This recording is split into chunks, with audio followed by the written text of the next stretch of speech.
Friends, आप सभी का वेलकम है rizwandesigns.com पर। और आज के इस फोटोशॉप के क्लास नंबर 78 में हम लोग सीखने वाले हैं हेयर रिटचिंग। और हेयर रिटचिंग करने के लिए जितने भी प्रोसेस होंगे उन सभी को कवर करने की कोशिश करूंगा। तो आप इस वीडियो के बाद प्रैक्टिकल कर लें, इसके बाद आपको हेयर रिटचिंग करने में कभी दिक्कत नहीं आएगी। तो अब देखें हमें करना क्या क्या होगा। सबसे पहले आप ये समझ लें कि जब आप हेयर रिटचिंग करते हैं तो उसमें दो चीज़ों का सबसे ज़्यादा इम्पोर्टेंस होता है। एक तो हेयर के जो हाइलाइट्स एरिया है उसकी, और दूसरा उसका जो शैडो है। तो हाइलाइट्स को अगर हम लोग और प्रॉपर तरीके से दिखा दें और शैडो को भी प्रॉपर तरीके से मैनेज कर दें, तब उसके बाद हेयर रिटचिंग में ऑलमोस्ट वर्क कंप्लीट हो जाता है। फिर उसके बाद जो शाइनिंग है और शार्पनिंग है उन चीज़ों को हम लोग बाद में कर लेंगे। तो यहाँ पर सबसे पहले हम लोग हाइलाइट्स और इसके शैडो इन दोनों पर वर्क कर लेते हैं और उसके बाद आगे का प्रोसेस देखेंगे। उसके लिए सबसे पहले आप इस लेयर की एक कॉपी कर लीजिए। लेयर की कॉपी हो जाने के बाद अब आपको इसमें से कलर चूज करना है। कलर इसमें से चूज ये करना है कि जो पहले से इसके अंदर कलर है मैं उसी से पहले रिटचिंग करने की कोशिश करता हूं, और फिर बाद में हम लोग एडजस्टमेंट लेयर से भी प्रोसेस जानेंगे कि एडजस्टमेंट लेयर को यूज करके आप कैसे एडिटिंग करेंगे। तो ये वाला जो प्रोसेस है इसमें आपको यहाँ से कलर सैंपल करना होगा, और आपको मालूम है कलर सैंपल करने के लिए हम लोगों को यूज करना होता है eye dropper tool. Eye dropper tool जब आप सेलेक्ट करेंगे तो इसकी प्रॉपर्टी में यहाँ पर पॉइंट सैंपल होगा। यहाँ से आप इसको चेंज करके यूज करेंगे एवरेज 3x3, 5x5 या 11x11। जितनी बड़ी इमेज होगी उतना बड़ा एवरेज आपको बनाना होगा। तो फिलहाल ये इमेज अच्छी बड़ी है तो उसके लिए मैं एवरेज रखूंगा 5x5। और उसके बाद आप इस इमेज को जूम करेंगे। जूम करने के बाद देखेंगे जहां पर हाइलाइट्स हैं, सबसे ज़्यादा जो हाइलाइट्स है जहां पर, वहां से कॉपी करना है। तो यहाँ पर भी हाइलाइट्स अच्छा खासा है, यहाँ भी है, और आई थिंक ये सबसे अच्छा प्लेस होगा हाइलाइट्स को कॉपी करने के लिए। तो इसको जूम करते हैं और यहाँ पर हम लोग क्लिक करेंगे। जब आप क्लिक करते हैं तो ये देखिए फोरग्राउंड कलर में ऑटोमेटिकली ये कलर आ जाता है जैसे आप क्लिक करते हैं, ये देखें। तो आप यहाँ पर क्लिक करके इस तरह से हाइलाइट्स चूज कर लें। ये हाइलाइट्स को चूज कर लेने के बाद आप इसको इन्वर्स कर लीजिए और उसके बाद ऊपर वाले कलर पर फिर से क्लिक करें और इस बार शैडो को चूज करना है। तो सबसे ज़्यादा जहाँ पर डार्क है वहाँ से शैडो का कलर पिक कर लेंगे। ये देखिए यहाँ पर से हम लोग शैडो का कलर पिक करते हैं। ये शैडो का कलर हो गया। अब यहाँ से हम लोग ओके कर लेंगे। अब हम लोगों को ज़रूरत पड़ेगी ब्रश टूल की, लेकिन ब्रश टूल को यूज़ करने से पहले आप एक फ्रेश लेयर ले लें और इस लेयर को आप रीनेम कर लीजिए। जैसे ये है हाइलाइट्स, और इसके बाद एक लेयर और क्रिएट करना है जिसमें हम लोग यूज़ करेंगे शैडो। लेकिन सबसे पहले हाइलाइट्स को अप्लाई कर लेते हैं, फिर शैडो को क्रिएट करेंगे। तो उसके लिए इस लेयर को हम लोग टॉगल कर लेते हैं। टॉगल करने का एक शॉर्टकट होता है एक्स। अगर आप अपने कीबोर्ड से प्रेस करेंगे एक्स तो ये कलर टॉगल हो जाएगा ऊपर नीचे करने के लिए। तो ऊपर का कलर लाइट है। अब हम लोग यहाँ से ब्रश टूल पर जाएंगे। ब्रश टूल की प्रॉपर्टी में ध्यान रखेंगे कि यहाँ हार्डनेस 0% होना चाहिए। ओपेसिटी एंड फ्लो इन दोनों को आप 100% रखेंगे। मोड नॉर्मल होना ज़रूरी है। अगर आप नॉर्मल नहीं रखेंगे तो फिर जो पेंट करेंगे उसका कलर भी चेंज हो जाएगा। अब देखिए हम लोग इसे पेंट करते हैं। कहाँ कहाँ पेंट करना है वो आपको पहले से मालूम है। जो हाईलाइट वाला एरिया है उसको हमें पेंट करना है। तो देखिए ये हाईलाइट वाला एरिया है, इसको हमें इस तरह से पेंट करना है। सिर्फ हाईलाइट वाले एरिया को ही पेंट करना है और जहाँ शैडो है उसको बिल्कुल टच नहीं करना है।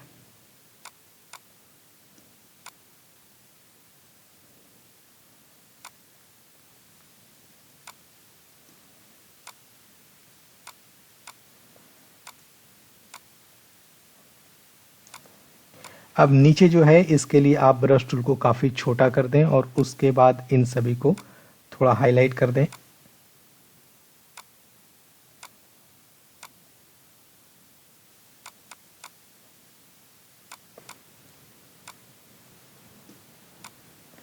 ये भी थोड़ा सा हाईलाइट है तो हमें पतला सा ये पेंट कर देना है इस तरह से।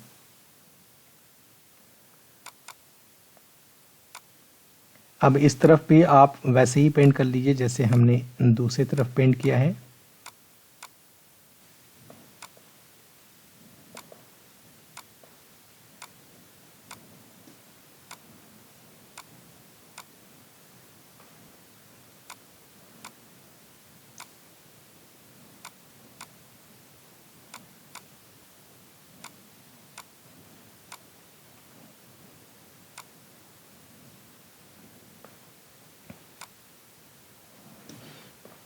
तो ये अब पूरी तरह से पेंट हो गया है। पेंट हो जाने के बाद इस लेयर के ब्लेंडिंग मोड को चेंज करके यूज करना है स्क्रीन। तो आप इस पर क्लिक करेंगे और उसके बाद यहां से यूज करेंगे स्क्रीन। स्क्रीन यूज करने के बाद ये और भी ज्यादा हाइलाइट्स हो जाएगा। अब उसके बाद आप इस लेयर पर रहते हुए फिल्टर में आ जाएं, ब्लर के अंदर आ जाएं और यहां से यूज करें गॉसियन ब्लर। गॉसियन ब्लर आपको इतना यूज करना है कि ये प्रॉपर तरीके से फेड हो जाए। ये देखें ऑलमोस्ट 20 पिक्सल्स में ये फेड हो रहा है। मैं थोड़ा सा और बढ़ा देता हूं। ये ठीक है। अब इतना फेड हो जाने के बाद हम लोगों को इसकी ओपेसिटी कम करना है। सिर्फ ओपेसिटी कम करते ही इसका लुक चेंज हो जाएगा। आप देख सकते हैं, पहले आप 0 कर लीजिए और उसके बाद थोड़ा थोड़ा इसे बढ़ाइए। जब आपको लगे कि ठीक है आप वहीं रुक जाएं। ये ऑलमोस्ट ठीक है। ये देखें before and after, before and after. इसको मैं थोड़ा सा और कम रखता हूं, ऑलमोस्ट 25%। यस, ये देखें बिफोर एंड आफ्टर। अब उसके बाद हम लोगों को लेना है एक और ब्लैंक लेयर और इसके अंदर हम लोगों को ये शैडो वाला कलर फिल करना है। तो इसको भी फिल कर लेते हैं। ये देखें शैडो का कलर जहां जहां पर है उसको आप इस तरह से फिल कीजिए।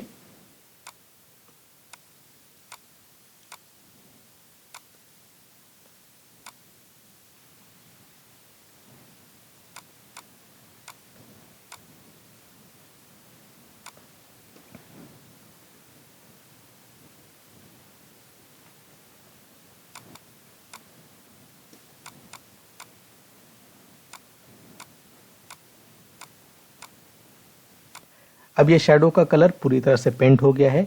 ये पेंट हो जाने के बाद इसके ब्लेंडिंग मोड को भी चेंज करेंगे और इस बार हम लोगों को यूज करना है यहाँ से ओवरले।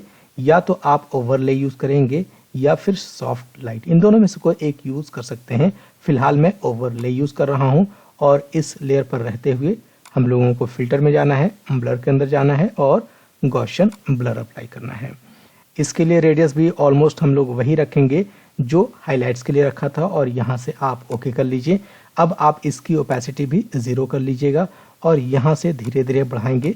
जो लगेगा ओके वहां पर ले जाकर छोड़ देंगे। ये 30%। अब आप देखें इन दोनों के अलावा कैसा लग रहा है। तो ये देखें before and after, before and after. तो हाइलाइट्स एंड शैडो ये दोनों अप्लाई हो गया है। अप्लाई हो जाने के बाद अब हम लोगों को कुछ काम और करना है, वो बहुत इंपॉर्टेंट है।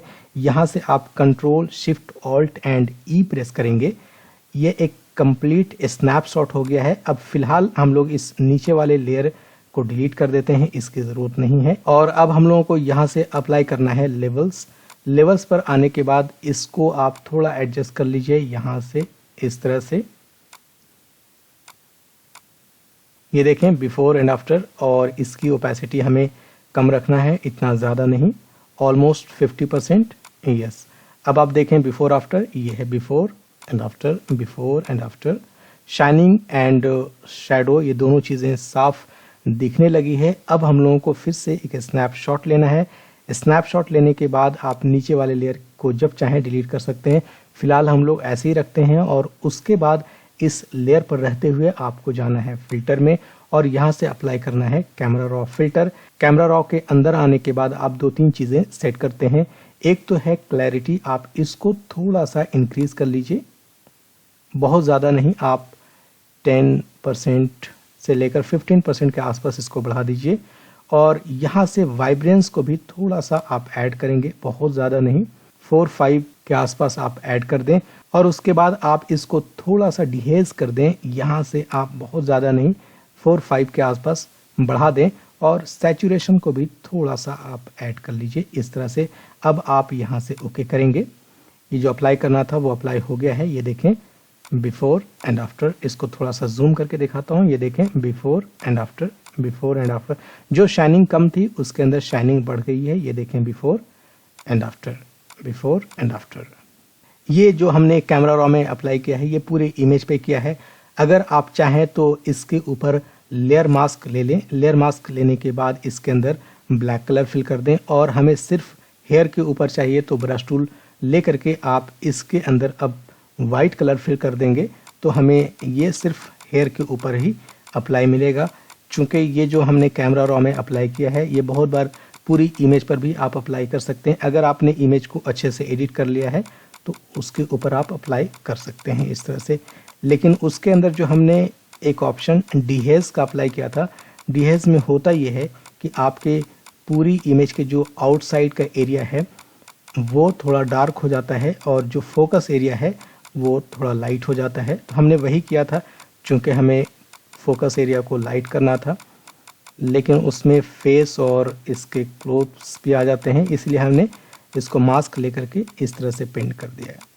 अब ये जो अप्लाई हो रहा है ये सिर्फ और सिर्फ इसके हेयर पे अप्लाई हो रहा है।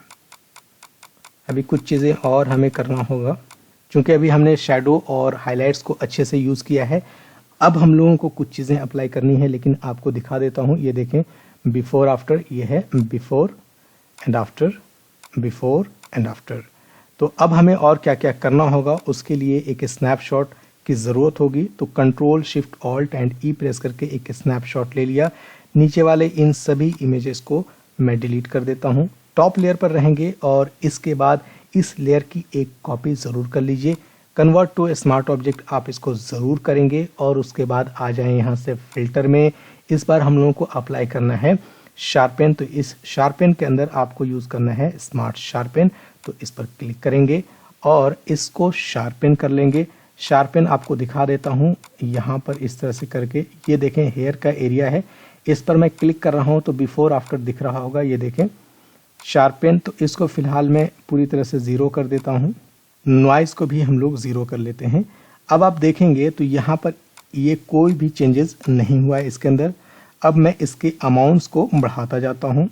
अमाउंट को आप जब बढ़ाते हैं तो ये शार्पेन होने लग जाता है, लेकिन चूंकि रेडियस काफ़ी छोटा है तो प्रॉपर तरीके से दिखता नहीं है। तो आप इसके रेडियस को थोड़ा सा बढ़ाएं। जब आप रेडियस को बढ़ाएंगे तो ये जो शार्पेन हो रहा है वो प्रॉपर तरीके से दिखेगा। तो इसके रेडियस को मैं थोड़ा सा बढ़ा रहा हूँ। अब आप देखेंगे, ये देखें बिफोर एंड आफ्टर, ये बहुत अच्छे से अप्लाई हुआ है। तो रेडियस को आप ऑलमोस्ट 1 पिक्सल के आसपास यहाँ अप्लाई कर सकते हैं। चूँकि इमेज काफ़ी बड़ी है इसलिए मैं इसको 1 पिक्सल अप्लाई कर रहा हूँ। लेकिन यहाँ पर एक चीज़ समझने की ज़रूरत होगी, रेडियस जब हम लोग बढ़ाते हैं तो उसके अंदर नॉइज़ भी होता है। तो नॉइज़ को रिड्यूस करने के लिए, हालांकि वो नॉइज़ पहले से इस इमेज में है, तो उसको रिड्यूस जब आप करेंगे तो रेडियस फिर कम दिखने लग जाएगा। तो यहाँ से पहले मैं नॉइज़ को रिड्यूस करता हूँ, इसको इस तरह से बढ़ा करके। ये देखें हमने बढ़ा दिया नॉइज़ को। ये देखें जब मैं कम या ज़्यादा कर रहा हूँ तो आपको दिख रहा होगा यहाँ पर।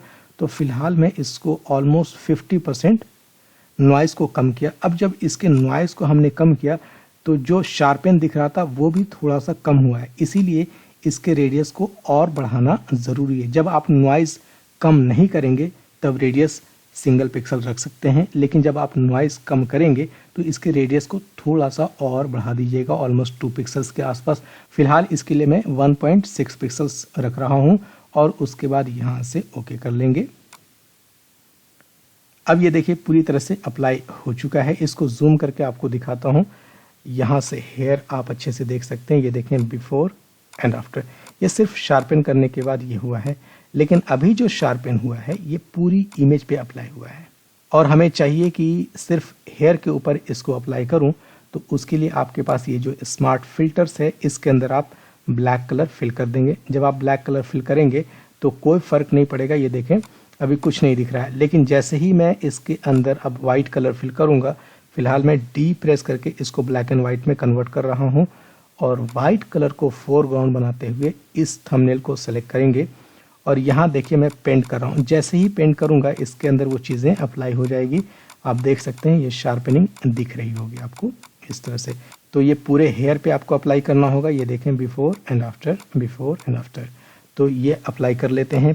हाँ, यहाँ पर एक चीज़ और है, जहाँ जहाँ पर हाइलाइट्स है अगर आप सिर्फ वहीं पर अप्लाई करेंगे तो वो भी अच्छा रहेगा। जैसे ये जो हाइलाइट्स वाला एरिया है मैं सिर्फ उसी को शार्पन कर रहा हूँ, पूरे को शार्पन नहीं करूँगा। इस वाले हिस्से को, ऊपर वाले हिस्से को कर रहा हूँ, पीछे वाले हिस्से को हम छोड़ देंगे।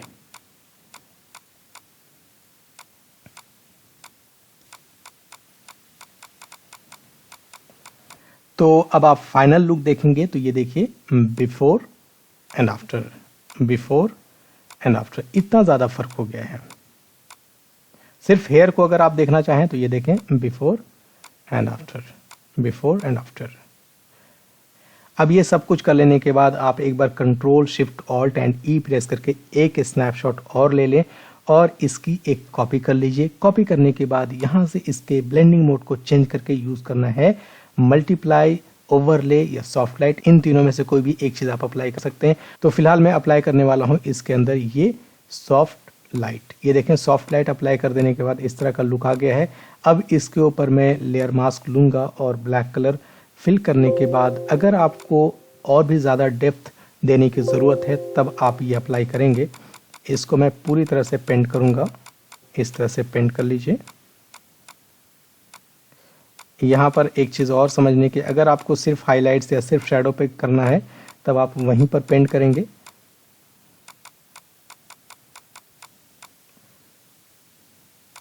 ये देखें, पूरी तरह से पेंट हमने कर दिया है। अब पेंट कर लेने के बाद इसकी ओपेसिटी हमें कम करना होगा क्योंकि ये बहुत ही ज़्यादा है, इतना भी गहरा नहीं रखना है हमें। तो इसकी ओपेसिटी हम लोग कम करेंगे। ज़ीरो करने के बाद आप थोड़ा थोड़ा बढ़ाइए, ऑलमोस्ट 25 या 20% के आसपास रखेंगे। ये देखें, ठीक है, इससे ज़्यादा हम लोग अप्लाई नहीं करेंगे। अब आप ये देखें, before and after, before and after. तो ये एक तरीका है कि आप हेयर रिटचिंग करने के लिए इन चीज़ों को प्रॉपर तरीके से अप्लाई करें। अब आपको एक शॉर्टकट तरीका बताता हूँ कि वो आप कैसे करेंगे। तो इन सभी को डिलीट कर लेते हैं। ओरिजिनल इमेज हमारे पास ये थी, इसकी एक कॉपी कर लीजिए और यहाँ से आ जाएंगे आप एडजस्टमेंट लेयर पर और यहाँ से यूज़ करेंगे कर्व। कर्व के अंदर आने के बाद आप इसको बिल्कुल टॉप कर लीजिए। ऐसे जो हाइलाइट्स है उसको और भी ज़्यादा हाइलाइट्स कर देना है और इसका नेम आप चेंज कर लीजिए। मैं इसको कर देता हूँ हाइलाइट्स। और उसके बाद एक बार फिर से आ जाएंगे एडजस्टमेंट लेयर पर और इस बार हम लोगों को यूज़ करना होगा शैडो। तो फिर से कर्व हमने सेलेक्ट किया और इस बार इसे डाउन करूँगा इस तरह से, ऐसे। और इसका मैं रीनेम कर देता हूँ, ये है शैडो। फिलहाल ऊपर वाले लेयर को क्लोज करते हैं, नीचे वाले लेयर पर आएंगे। ये थंबनेल सिलेक्टेड होगा, ब्लैक कलर इसमें फिल कीजिए। ब्रश टूल सेलेक्ट करेंगे। इस बार आपको ओपेसिटी कम रखना होगा। ओपेसिटी कम रखेंगे और धीरे धीरे पेंट करेंगे। ध्यान रखेंगे फोरग्राउंड कलर वाइट होना चाहिए। ये देखें, इस तरह से पेंट करेंगे। जो हाइलाइट्स वाला एरिया है सिर्फ उसी को पेंट करना है, पूरे को बिल्कुल पेंट नहीं कीजिएगा। मैं बहुत ही रफ पेंट कर रहा हूँ, लेकिन आप जूम करके प्रॉपर तरीके से पेंट करेंगे तब आप इसका लुक बहुत बेहतर दे सकते हैं। ये देखें, इसको अप्लाई कर दिया है। अब उसके बाद हम लोग आ जाएंगे शैडो पर और इसके अंदर भी ब्लैक कलर फिल कर लीजिए। सेम प्रोसेस अप्लाई करना है, जहाँ जहाँ शैडो है आप उसको पेंट कीजिए। ये देखें, शैडो है।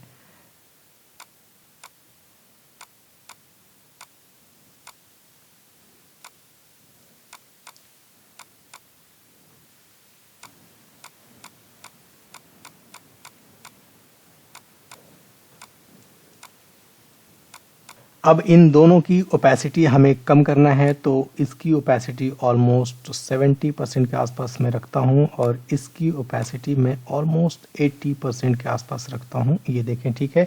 अब आप देख सकते हैं कर्व को यूज़ करने के बाद आपकी इमेज कैसी है। तो ये देखें, before and after, before and after.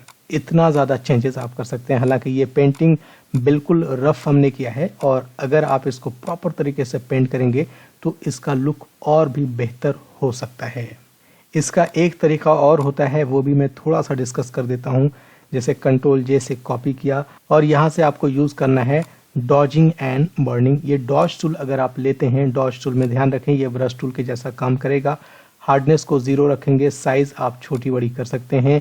यहाँ से आपको रखना होगा हाइलाइट्स, अगर आप हाइलाइट्स को इंक्रीज़ करना चाहते हैं, और जब आप शैडो को इंक्रीज़ करेंगे तो फिर आप शैडो को ले लेंगे। तो फिलहाल मैं हाइलाइट्स को रखता हूँ, एक्सपोजर 50%। और ये देखें, ये जो हाइलाइट्स है इसको अगर आप इंक्रीज़ करना चाहते हैं तो वो कर सकते हैं, लेकिन ध्यान रखें कि ये जो प्रोसेस होता है ये बहुत कम अप्लाई करना चाहिए, क्योंकि आप इसको दोबारा एडिट नहीं कर सकते हैं। ये बिल्कुल रास्टराइज वर्क करता है। तो आप इसको एडिट नहीं कर सकते हैं। ये देखें जो अप्लाई हो गई है। अब पूरी इमेज की ही ओपेसिटी कम करने की ज़रूरत पड़ जाती है इस तरह से, तब आप इसको इस तरह से अप्लाई कर सकते हैं। अभी हमने हाइलाइट्स लिया था। अब अगर मैं यहाँ से बर्न टूल लेता हूँ तो यहाँ से हम लोग यूज़ करेंगे shadow. Exposure as it is आप चाहें तो रख सकते हैं, और उसके बाद इसके शैडो को बढ़ाना है तो शैडो को बढ़ा लेंगे इस तरह से जहाँ जहाँ शैडो है।